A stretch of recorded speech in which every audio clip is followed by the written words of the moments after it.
네, 반갑습니다. 저희 오늘 세금과 상실 스터디 모임 첫 번째 시간에 또 함께 해주셔서 너무 감사하고요. 오늘은 죽음의 수용소에서라는 이제 책을 중심으로 좀 소개를 좀 드리도록 하겠습니다. 이제 큰 틀에서 저희가 이제 세계관과 관련된 이런 책들과 이런 내용들을 좀 스터디를 하는 시간을 가지고 있는데, 이제 요 세션은 세계관과 상실이라는 주제로 좀 다루게 될 것 같고요.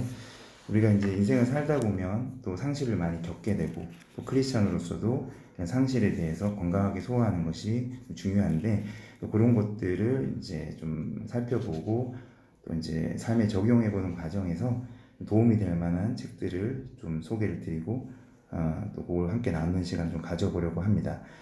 말씀드린 것처럼 오늘 좀 소개해 드리려고 하는 내용은 죽음의 수용소에서라는 책인데, 이 책의 저자는 빅터 프랭클, 풀네임은 빅터 에밀 프랭클이라는 분이신데, 1905년도에 태어나셔서 1997년도에 이제 생을 마감하신 분인데, 되게 이제 책의 저자는 그냥 간단하게 소개하고 넘어가는 게 일반적인데, 이 책의 저자를 좀 짧게 좀 언급을 좀 드리는 게 필요할 것 같습니다. 왜냐하면 빅터 프랭클이라는 분이 이 죽음의 수용소에서라는 책을 쓰는 것과 이분의 삶이 굉장히 밀접하게 연결이 되어 있기 때문인데요. 뭐 여기 자료 보시면 또 알 수 있으신 것처럼 유태인이시고 또 신경학자고 심리학자신데, 이분의 중요한 사건은 이제 홀로코스트, 이제 2차 대전 때 그 나치에 의한 유대인 학살이었던 홀로코스트의 생존자였습니다. 그래서 한 세네 군데 이상의 또 이제 소위 말하는 수용소들을 한 3년 넘게 이렇게 경험을 했고, 뭐 어머니, 아버지, 뭐 동생, 뭐 이런 분들이 같이 이제 수용소에 들어와서 다 돌아가시고, 동생 한 분, 여동생 한 분만, 스텔라라는 이름의 분이신데 이분만 살아남고, 아내, 뭐 가족 다 이제 수용소에서 다 잃은 경험이 있으신 분이고, 그 수용소 안에서 3년 한 반 정도의 기간 동안 모든 조건이 사라진 상태에서, 인간의 극한의 상실의 상태에서 인간은 과연 무엇으로 살아갈 수 있는가, 무엇으로 살아가는가, 이런 부분들을 경험하셨고,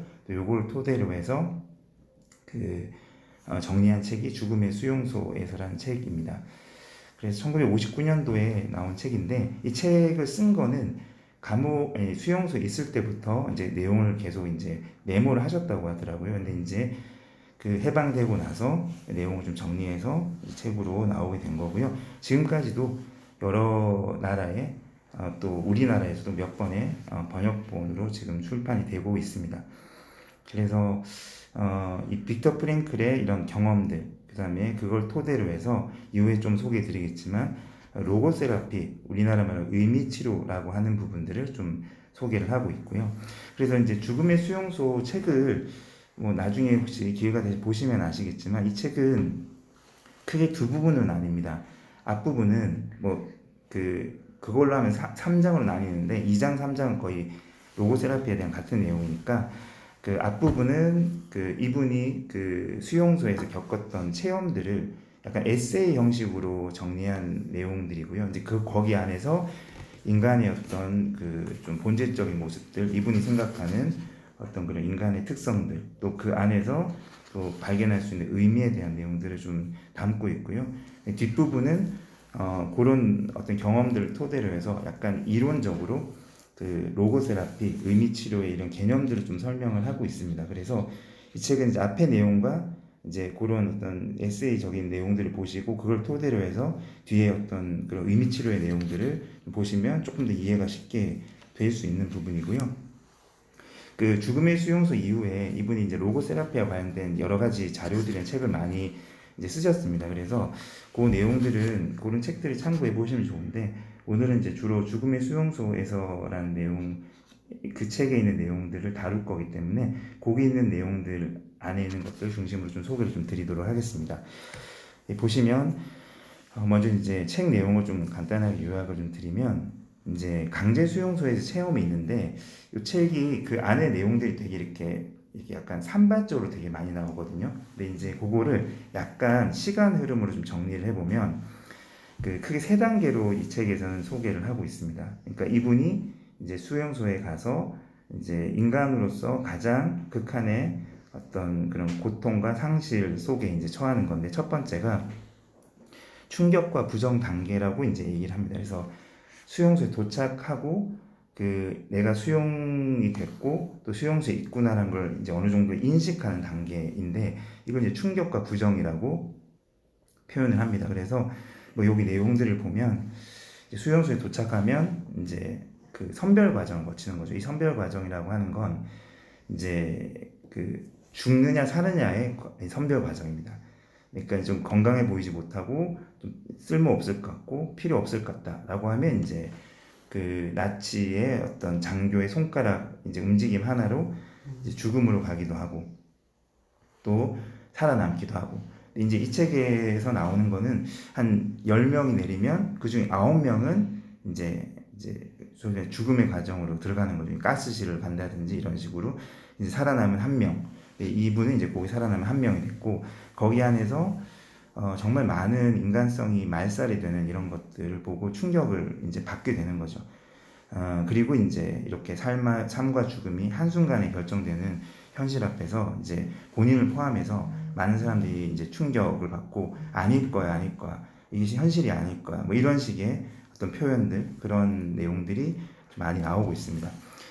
그래서 이제 희망을 품고 우리가 뭔가 이렇게 괜찮지 않을까, 그래도 이렇지만 이제 자기가 상상하는 것보다 훨씬 극한의 이런 경험들을 하면서 이게 진짜 나에게 처한 현실이구나 라는 거를 이제 마주하면서 깊은 절망에 빠지는 단계를 충격과 부정 단계로 이제 얘기를 하고요. 이제 여기서 이제 요거는 사실 초기 단계고요. 두 번째가 무감각 단계라고 얘기를 하는데, 여기 이제 생존 모드로 들어가는 거죠. 근데 사실 요 책은 여기 안의 내용을 굉장히 많이 다루고 있습니다. 여기서 보면 되게 인상적인 내용들이 많이 있는데, 이제 크게 세 가지로 얘기를 하는데, 하나는 감정마비, 그 다음에 두 번째가 냉소주의, 세 번째가 도덕적 가치의 상실입니다.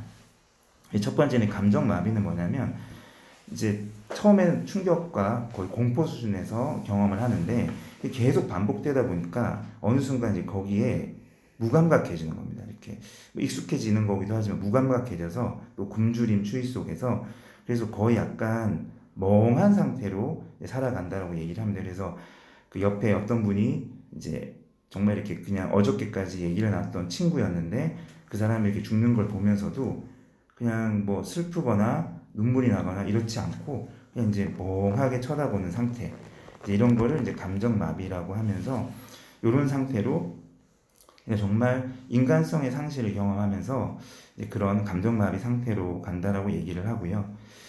그 다음에 이제 두 번째가 냉소주의인데, 이제 방금 말씀드렸던 것처럼 그냥 약간 시니컬한 상태가 되는 겁니다. 그래서 그냥 다 그런 거지 뭐, 어차피 죽는 거야, 뭐 이런 식의. 그래서 주변 사람들이 좀 고통을 당해도 뭐 그냥 이렇게 무감각하게 또 염세적으로 이렇게 태도를 가지게 되는 이런 부분들이 나오고, 그리고 이제 살아남아야 되는 본능이 점점 우선시되면서 도덕적 가치가 점점 사라지게 됩니다. 근데 이제 이 상황에서 이제 이분이, 요게 이제 이 수용소에 있는 분들이 처한 상황인데, 근데 이제 이분이 주목한 거는, 그래서 뭐 무감각해지고 냉소적이 되고 이런 거에만 주목한 게 아니라, 여기 안에서도 인생을 희망을 가지고 또 굉장히 열정적으로 살아가시는 분들이 계시다는 겁니다. 물론 뭐 몸이 힘들고 그러니까 체력이 힘들고 해서 몸이 힘은 없지만, 과연 그 사람들은 무엇으로 인해서 그런 것들이 생겨날 수 있을까를 찾아봤더니, 이제 이분이 이제 얘기한 것이 이제 삶의 의미라는 것입니다. 물론 약간 넓은 개념이긴 하지만, 쉽게 말해서 살아갈 이유를 가지고 있는 사람이 있고, 여기서 이제 살아갈 이유라고 하는 건 외부적인 이유가 아니라 내적인 이유를 얘기하는 겁니다. 그러니까 뭐 내가 돈이 많다 뭐 이런 게 아니라, 내 속에 이제 아무도 빼앗아갈 수 없는 나만의 의미, 여기 책에도 나오지만 나만의 가치, 또 나만의 소중함, 뭐 이런 것들이죠. 그것을 가지고 있는 사람이 있고 가지고 있지 않은 사람이 있다는 겁니다. 근데 이게 평상시에는 잘 안 드러나다가 극한적인 상황에서 선명하게 드러나는 경우가 있는데, 이제 그것을 가지고 있는 사람은 정말 이렇게 거기 안에서 의미를 붙들고 또 열정적으로 살아가는 모습을 보인다는 겁니다. 그래서 요게 이제 이분이 수용소 안에서 이제 경험했던 내용들이고요. 여기 보면 이제 몇 가지 이렇게 뒤에 뭐 저희가 참고할 문구 이런 데서 이제 문장을 좀 정리해 보긴 했지만, 여기 보시면 뭐 미래에 대한 기대가 삶의 의지를 불러일으킨다. 이게 방금 말씀드렸던 삶의 의미에 대한 내용들이고요. 정반대 내용으로 미래에 대한 믿음의 상실은 죽음을 부른다. 라고 하면서 이후에 이분이 이제 이거를 이론적으로 정리하면서 실존적 상실, 실존적 허무 이렇게 얘기를 합니다. 이게 내 존재가 이제 가치가 없게 느껴지는, 내 존재가 의미가 없게 느껴지는 이런 것들이 실존적 허무라고 얘기하고, 이런 것들이 실존적인 상실로 인해서 이제 생겨난다라고 얘기를 하죠. 그렇지만 이제 말씀드린 것처럼 의미가 가지고 있는 사람들, 이제 여기서 왜 살아야 하지 않은 사람은 어떤 상황도 견뎌낼 수 있다. 이게 죽음의 수용소에서 굉장히 유명한 문구인데, 원래 이게 니체가 얘기했다는 말입니다. 근데 이 책에서는 이 니체의 말을 인용해서 이 부분을 핵심적인 내용으로 소개를 하고 있고요.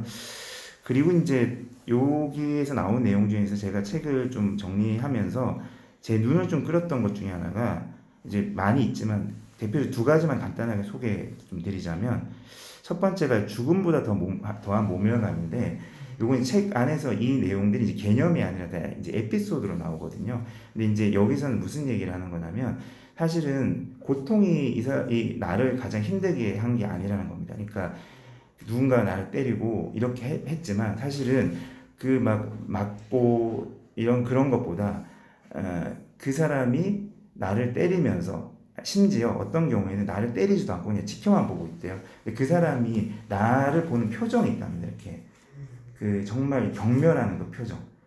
인간이 아니라 무슨 인간이 아닌 동물처럼 나를 바라보는 그 표정. 이제 그 표정을 이제 경험했을 때 굉장히 큰 모멸감을 느끼게 되더라라고 하는 부분들이 좀 인상적이었던 게 하나 있고, 또 하나는 끝을 알 수 없는 일시적인 삶이라고 하는 건데, 이게 지금 내가 사는 삶은 매일매일 그냥 생존을 위해서 반복돼서, 그냥 아침에 일어나서 얼마 안 되는 밥 먹고 나가서 시키는 일 하고, 또 맞지 않기 위해서 막 애쓰고 이러다가 잠자고, 또 내일 또 일어나서 살기 위해서 애쓰고.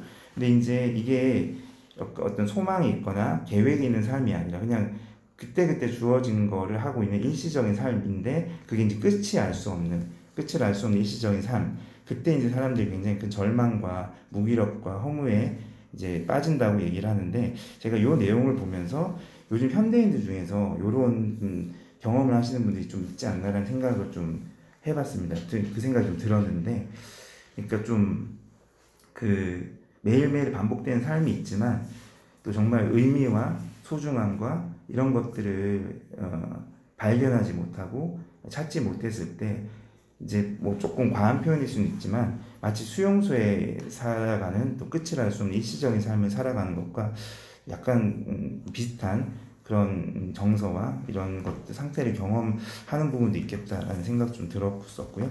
그래서 이런 식으로 이제 2단계 무감각 단계라고 얘기했던 이 부분을 좀 책에서는 자세하게 설명을 하고 있습니다. 그리고 이제 마지막 부분에 보면 이제 해방이 되고 나서에 대한 건데, 이제 해방이 되면 이제 풀려났기 때문에 뭔가 자유롭고 되게 행복하게 살 것처럼 예상을 했지만, 그렇지 않은 경우가 굉장히 많았다는 겁니다. 그래서 수용소에서 해방된 후에도 이제 삶에 적응하지 못하고 이제 상실을 굉장히 크게 경험했으니까요.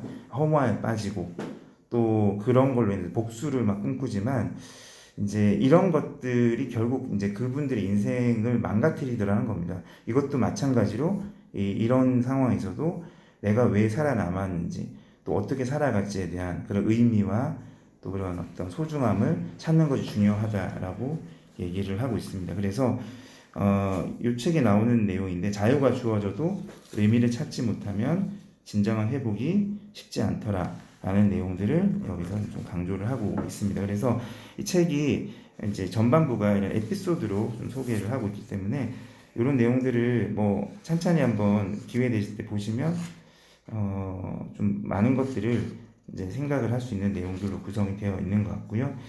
그 다음에 이제 이런 내용을 토대로 해서 이제 로고세라피라고 하는 이런 내용의 기본 개념들을 좀 설명을 하고 있습니다.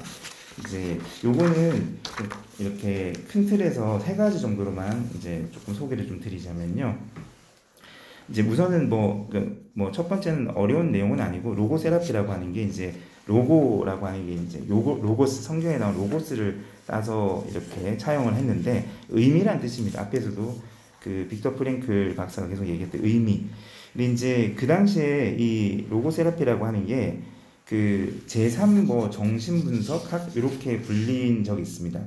정신요법의 제3학파다라고 하면서 오스트리아 학파, 로고세라피 학파 이렇게 불렸는데 이제 뭐냐면 그 빅터 프랭클 전에 소위 말해 정신분석, 프로이트의 정신분석, 욕망을 중심으로 인간을 분석했던 정신분석과 아들러의 개인심리학, 아들러는 그 컴플렉스를 중심으로 인간의 어떤 원동력을 분석을 했었는데 이제 요 빅터 프랭클은 이게 다 약간 좀 소위 말해 약간 부정적인 욕망 이런 것들을 이제 그 어떤 원초적 욕구 또 어떤 컴플렉스 이런 거를 기반으로 한 거라면 이제 빅터 프랭클은 그것이 아니라 이제 인간에게 삶의 의미를 찾고자 하는 의지가 있더라. 근데 인간이 그거를 찾는 것이 가장 큰 동기다라고 이제 주장을 한 거죠. 그래서 인간이 극한 상황에서 살아갈 이유를 찾을 수 있다면 어떤 상황도 견딜 수 있다라고 이제 얘기를 한 거고요. 그래서 이런 차원에서 이 빅터 프랭클이 보는 인간을 이해하는 세 가지 차원이 있는데 이게 이제 두 번째 해당되는 거고요. 크게 세 가지로 봅니다. 첫 번째가 인간은 선택을 할 수 있는 자유의지가 있는 존재다라고 하는 겁니다. 그래서 이 책에 보면 이렇게 표를 좀 보시면 아시겠지만 이제 자극과 반응 사이에 공간이 있더라라고 얘기를 하거든요. 그러니까 인간은 어떤 자극이 주어졌을 때 그냥 무조건적으로 혹은 무비판적으로 반응하는 존재가 아니라 어떤 공간 안에서 그것을 해석하고 또 의미를 발견해서 근데 그거를 기반으로 해서 반응을 하는 존재라고 하는 겁니다.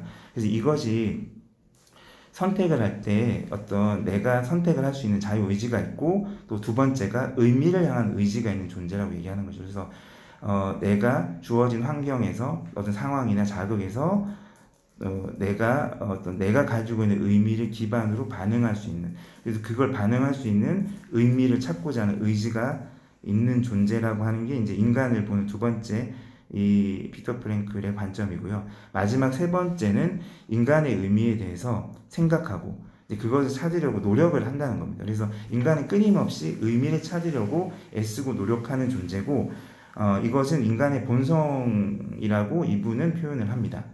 그래서 인간은 의미를 찾을 때 인생을 소위 말해 잘 살아갈 수 있고 고난을 극복할 수 있는 힘을 가질 수 있고 또 인생을 행복하게 살아갈 수 있다라고 이제 보는 거죠. 그래서 이제 여기서 얘기하는 이제 마지막 세 번째가 뭐냐면 그럼 삶의 의미를 찾는 세 가지 방법이 무엇이냐라고 했을 때 역시 세 가지를 또 제시를 합니다. 이제 이거는 다 개념으로 얘기하면 창조적 가치, 경험적 가치, 태도적 가치라고 얘기를 하는데 이제 약간 말이 좀 어려운데 쉽게 말하면 이런 겁니다. 창조적 가치는 무언가를 만들거나 성취하거나 창작할 때 그게 예술이 될 수도 있고 어떤 일이 될 수도 있고요. 취미가 될 수도 있습니다. 그래서 인간은 끊임없이 무언가를 만들어가는 존재라는 겁니다. 그래서 무언가를 만들고 무언가를 성취하고 창작해 나갈 때 거기서 이제 의미를 발견할 수 있다. 일반적으로 우리도 그렇죠. 그러니까 우리가 무언가를 할 때 의미 있게 여기는 것들을 하는 거겠죠. 저는 예를 들어서 운동을 그렇게 좋아하는 사람이 아니다 보니까 운동을 할 때 엄청 그렇게 신나고 이렇게 창조적인 어떤 그런 아이디어가 나오지는 않더라고요. 근데 저는 예를 들어서 취미로 그림 그리는 거 좋아하는데 그럴 때는 굉장히 이제 재밌고 신나고 또 새로운 무언가에 대한 아이디어도 떠오를 때도 많고 그런 것 같습니다.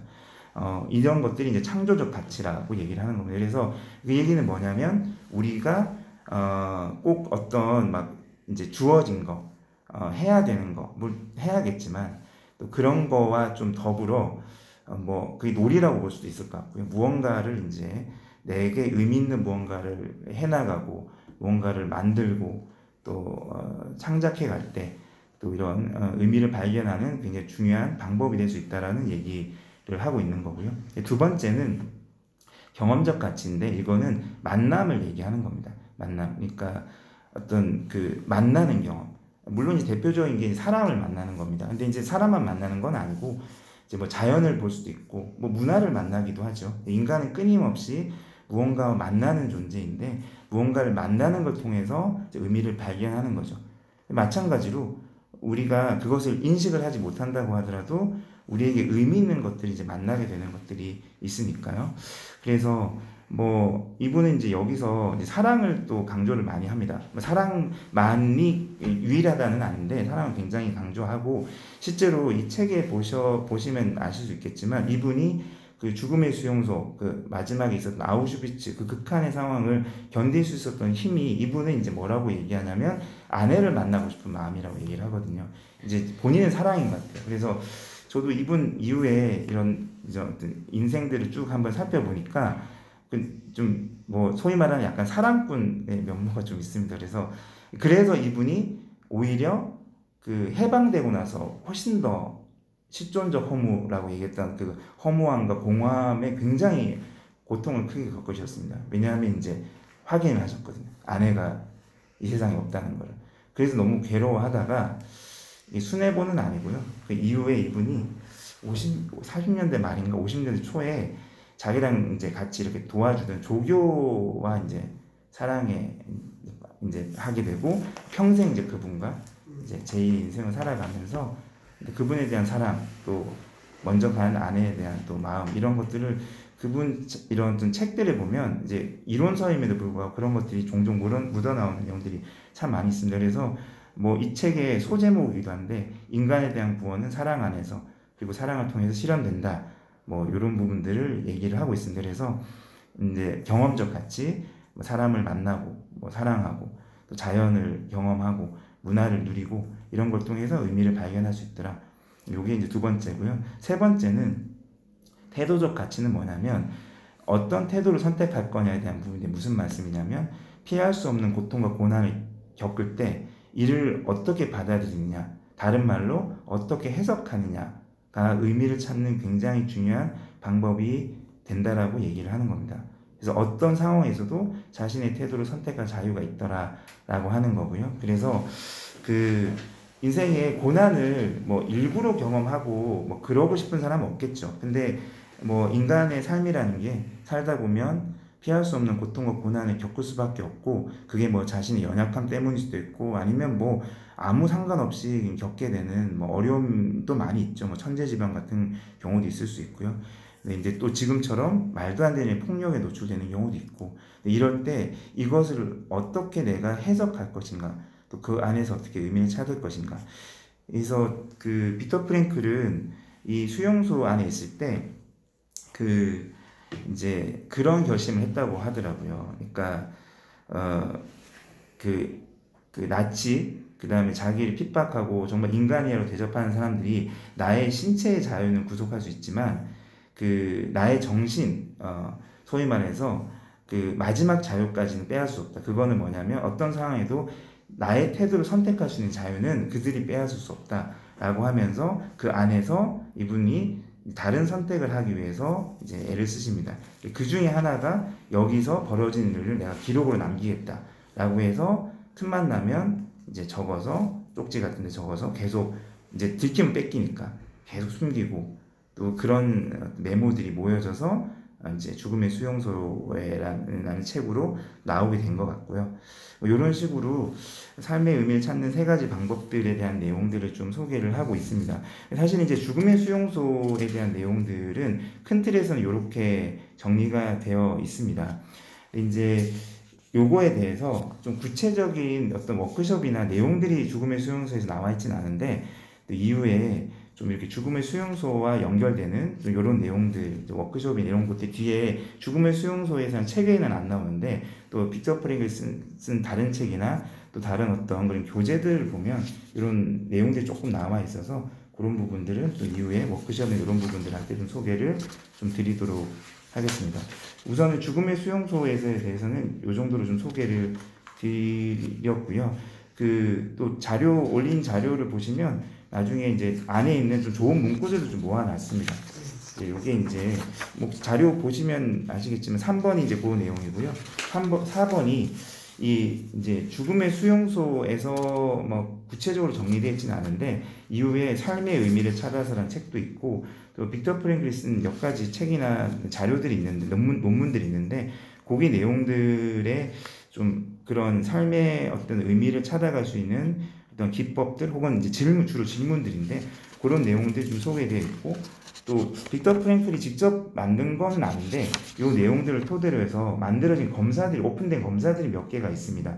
네, 그 뭐 다 좀 비슷비슷하더라고요 문항들이. 그래서 그 중에서 제일 그래도 좀 약간 좀 자다 보면 좀 이렇게 문항들이 좀 정돈되는 좀 요런 질문들이 좀 있어서 설문지가 있어서 그런 것도 좀 삶의 목적 검사라고 하는 것도 좀 뒤에 소개해 드리고 있습니다. 이 부분은 우선은 끊고 뒤에 워크숍을 좀 소개를 드리면 어떨까 싶습니다.